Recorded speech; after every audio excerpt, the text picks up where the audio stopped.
Hello, ladies and gentlemen, Nick here, and welcome to my review of Nenette, which is a French documentary film about this orangutan called Nenette. And this is the 8th and penultimate film that I have to watch I did have to watch for my Theorizing Spectatorship module for university, and we had a screen of it about the 11th of March, 10th or 11th. The day after I saw Onward, which the review on the main channel of which should be out by now. Then again, the Doctor Who Series 12 finale review came out after the Lupin the Third review came out on this channel. Anyway, but Nenette. I honestly don't have much to say about this film. This is going to be a very short review. It's also not going to be a very positive review because I went in not expecting much. I didn't expect to enjoy it too much. I was hoping to be maybe have my mind changed, hoping to be surprised, but I went in not expecting much. It was a French documentary, and it was 70 minutes about an orangutan, but I wasn't expecting too much. Apparently, it's a PG in the UK. For some reason. Maybe some talk about some not so nice stuff that's happened, but I don't think there was a huge amount on screen that could be rated PG. Maybe it was some of the dialogue said, dialogue / subtitles. But yeah, I went in not expecting much, and I just couldn't get into this documentary. It was boring. Even if it was in English, it would be boring. It's like a visual showreel with a bit of talking over it, but 70-ish minutes of it, or almost 70-ish minutes, because you've got credits at the end. It's an hour and 10 minutes, but it's so slow, so draggy. It feels like it goes on for 70 minutes, twice as long as 70 minutes is 130. That's only 2 hours. 140. That's 2 hours 20 minutes. Actually, it does feel like it goes on for 2 hours 20 minutes. It goes on for double the time it actually goes on for. Heck, it might even feel like 210 minutes, 3 times as long, which is 3.5 hours. It feels like it's 2 hours 20 to 3.5 hours long, which is 2 to 3 times the length it actually is. But my God, is it so slow? There is some interesting bits throughout. There's some good bits, like the endings. Not the last 20-30 minutes isn't too bad. There's some more interesting stuff, and the idea of showing this documentary isn't too much of a bad idea. But I was just bloody bored for most of this film. It just kept going on. The visuals were alright for the most parts. It was mostly camera filming orangutans, especially this one called Nenette, through glass window. But it was quite uninteresting. It was pretty dull for the most parts. When they were talking more about her past, that was the interesting stuff, as well as a little bit later on about some relationships with her. But when people were just looking at her, it was just dull.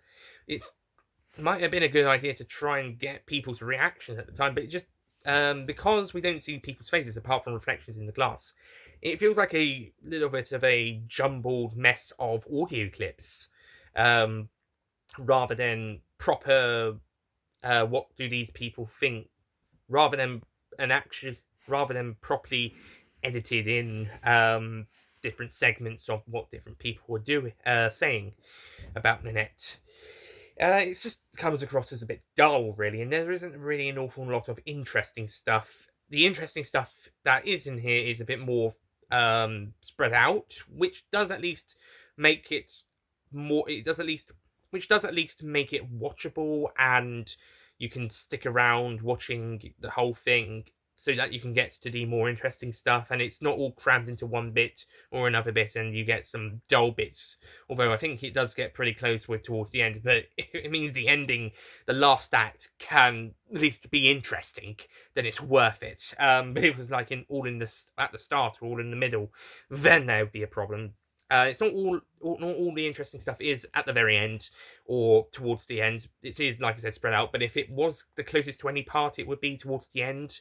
But if that meant it picks up before it finishes, then at least that's something. Cinematography's fine as far as the documentary is concerned. I don't even know if you would call it documentary. It's definitely non-fiction, so I guess it does count as documentary, but it doesn't form to the same standards as some documentaries.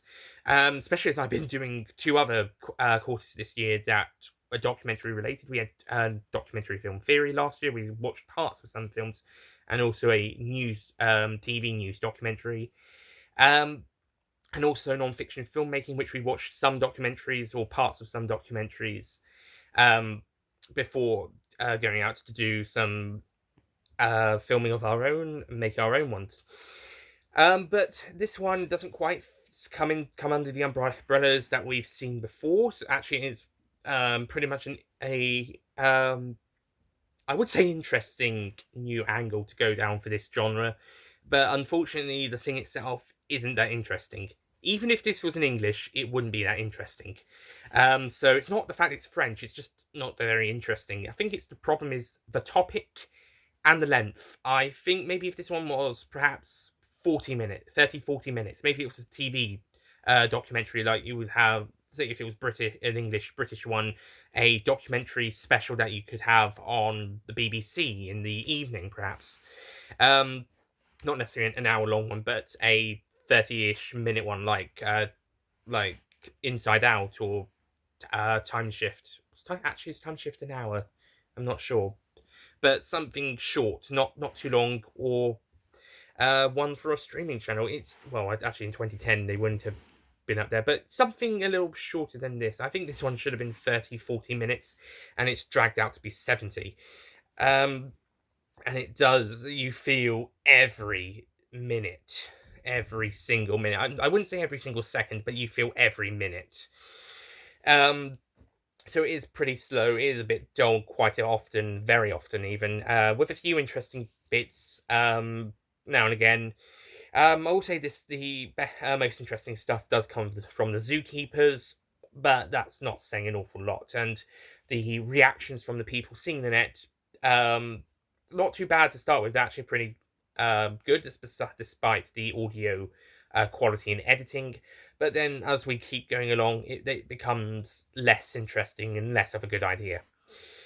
So, on the whole, I'm going to be giving Nanette. I really don't want to be harsh on this one. I just don't think it was very good. I'm kind of between a 3 and 4. I'm going to give it a 4 out of 10 because I think it sets out what it needs to achieve. It's just not very interesting. So, Nanette gets a 4 out of 10.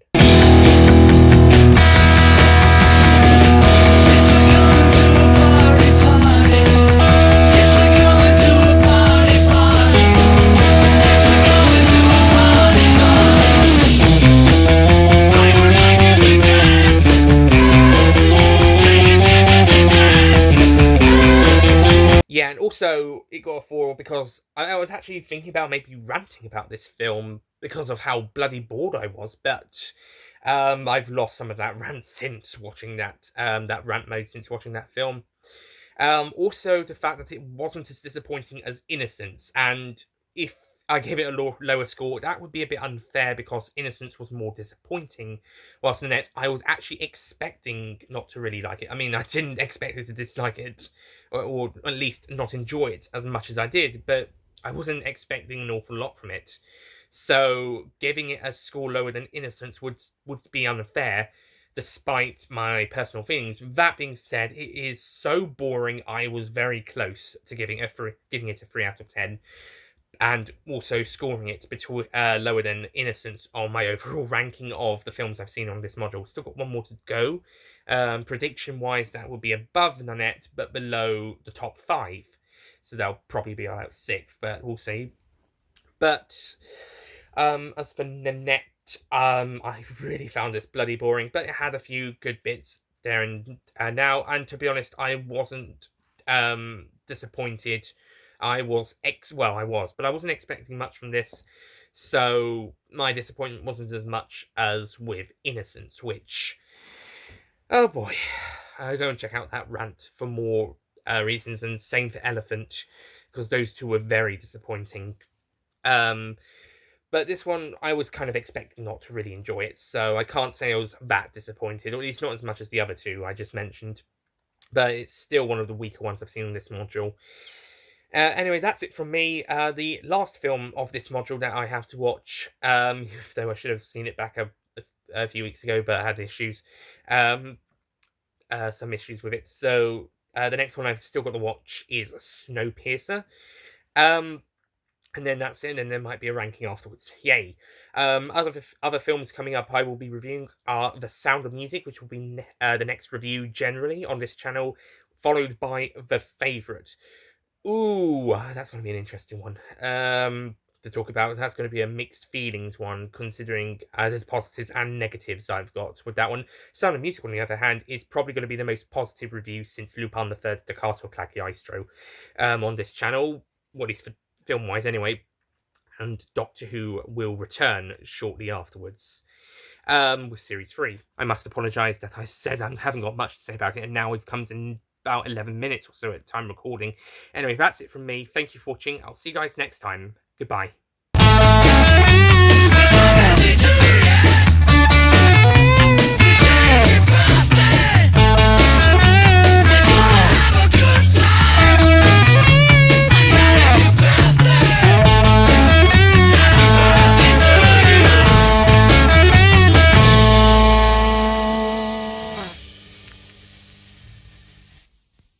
Don't forget to click below to subscribe to the official Nicholas Payne Retro YouTube channel.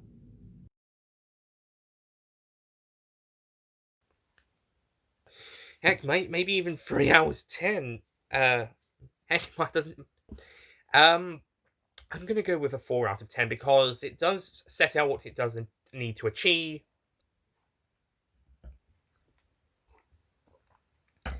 But I was not expecting to not be. But I was expecting not much. Anyway, thank you for watching, and I'll see you guys next time. Goodbye. I thought this would be a shorter